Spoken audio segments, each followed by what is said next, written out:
Ya pemirsa, kita lanjutkan perbincangan dengan Mbak Puni. Mbak Puni, tadi kan katanya listrik tenaga mikro ini adalah pintu masuk saja untuk menyejahterakan warga desa.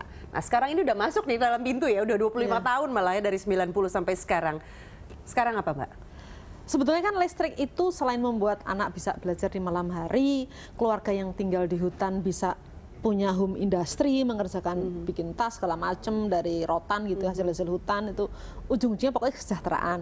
Terus ibu-ibu kemudian membentuk kelompok ibu-ibu sendiri ya untuk membuat minyak nilam, terus minyak sereh yang punya added value tinggi gitu ya, untuk mengeringkan hasil-hasil panen mereka. Soalnya kalau dijual itu terlalu jauh, nanti busuk di jalan, jadi mereka keringkan dulu gitu ya. Dan yang lebih menarik buat saya adalah tiba-tiba puskesmas itu tenang karena dia bisa nyimpen vaksin ya. Vaksin itu kan sangat penting banget gitu untuk kesehatan, itu bisa di situ. Banyak sebetulnya yang bisa dilakukan kalau kita bicara itu. Ujung-ujungnya yang penting ekonomi di desa itu bisa bergerak. Terus saya mulailah dengan anak-anak muda ini. Anak-anak muda yang bisa menginspirasi dan kita sebar di banyak desa gitu. Karena kalau saya sendiri kan juga nggak mungkin gitu. Nah ini mulai mengembangkan local food ya, pangan lokal. Kita bicara kedaulatan pangan tapi kita nggak bergerak. Jadi pangan lokal ini ternyata Indonesia tuh menyimpan luar biasa. Ini harus digali, ini belum, kita baru mulai. Sesuatu yang organik, kenapa harus mahal? Padahal organik itu kan menjauhkan kita dari segala macam penyakitnya, nggak ada pestisida, nggak ada pupuk organik gitu ya. Tapi kenapa jadi mahal? Ini agak aneh gitu. Ini harus pelan-pelan, ya kita mulai lagi gitu.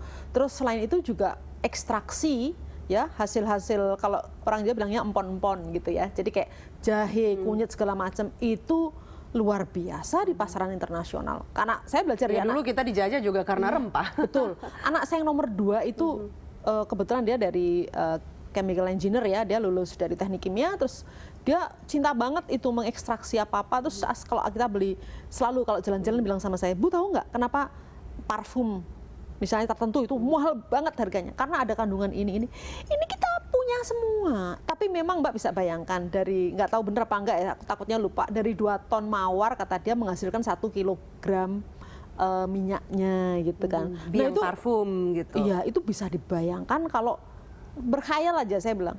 1 orang desa semua disuruh nanam melati saja. Desa mana nanam mawar saja. Nanti ada yang datang melakukan ekstraksi gitu ya, atau destilasi, saya nggak tahu deh istilah anak-anak muda. Makanya saya tuh mengundang anak-anak muda yang punya kemampuan. Karena saya bilang, sejauh mata memandang kalau kita ke Sumatera Barat gitu ya, saya ngeliat tumpukan apa namanya kayu manis. Itu awal-awal tahun 2000 saya jalan-jalan gitu, saya kelilingi itu Sumatera Barat. Saya ngeliat, gila luar biasa gitu. Terus saya tanya, berapa sih sekilo gitu? Kayu manis tuh murah banget sekilo. Padahal gitu ya, kalau saya banyak kesempatan keluar lah ya, saya lihat di Kanada itu hanya sebotol kecil begini yang sudah jadi bubuk, itu $12. Bayangkan ya, 120.000 gitu ya kecil. Saya bilang, kenapa ini nggak terjadi? Karena tidak ada anak-anak muda, sarjana hebat yang kayak kalian, yang mau tinggal di desa. Membangunlah dari desa. Karena membangun dari pinggiran itu diterjemahkan adalah orang-orang pintar yang punya otak tapi juga punya hati. Moga-moga juga yang mendengar ini sebagian bisa tergerak ya. Dan kemudian melakukan sesuatu yang inspiratif seperti Mbak Puni. Betul. Nah, saya ingat ini Mbak Puni sejak kerja kerasnya 25 tahun ini malah sudah dapat pengakuan internasional ya. Alhamdulillah. Yang saya catat saja ini misalnya dapat Ramon Magsaysay Award tahun 2011, terus dapat Ashton Award 2012 di Inggris itu sama Pangeran Charles ya. Iya. Dapat pujian dari Obama, diundang juga sama Obama ya Mbak? Iya. Itu mimpi apa sih Mbak dapat undangan dari Presiden Obama? Saya bilang, kalau saya harus ditanya sama anak-anak muda, saya bilang pokoknya dalam hidup ini berbuat baik sajalah. Biarkan orang jahat sama kamu, menggosipkan kamu, yang namanya orang kan like dan dislike, ada yang nggak seneng, nggak apa-apa. Kalau kita berbuat baik, percayalah hal-hal baik itu mengikuti hidup kita. Nah, tiba-tiba nggak ada jin, nggak ada angin, saya diundang ke World Economic Forum ya, bicara seperti ini di Davos misalnya, itu jadi kegiatan rutin waktu itu. Terus saya diundang ke Global Clinton Initiative untuk sharing ke masyarakat yang lebih luas. Sekarang saya minta ke anak-anak muda gitu. Sebetulnya anak-anak muda sudah banyak, Tapi anak muda ini nggak bisa sendiri, harus didukung dengan infrastruktur yang diciptakan oleh pemerintah. Karena uang itu, resources ya, materi, resources, policy, aturan itu ada di pemerintah. Saya bisa membayangkan kalau pemerintah terus sudah mendukung ini, terus ada anak mudanya gitu, dengan yang sudah dicuci otaknya. Biasanya kita tuh sampai 2 bulan kalau ngasih pelatihan mereka. Ini luar biasa sekali ini. Tapi ini sebagai penutup ini ya, saya teringat satu cerita lucu, katanya Mbak Puni sempat diundang oleh Presiden Obama, terus kemudian dapat kesempatan berfoto sama Ashton Kutcher, tapi nggak tahu itu siapa. Itu gimana ceritanya Mbak? Oh, itu di acara Clinton Global Initiative. Saya foto tuh ada orang ngeliatin terus, orang tinggi putih gitu. Kulitnya itu seperti porselen gitu, malah dia pria gitu, dia ngeliatin, terus saya kan nggak enak ya, agak kegeeran lah kita. Jadi saya bilang, do you want to take a picture with me? Saya bilang gitu.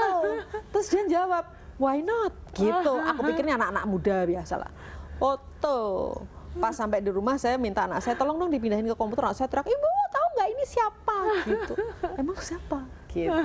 Ini Ashton Kutcher, siapa itu?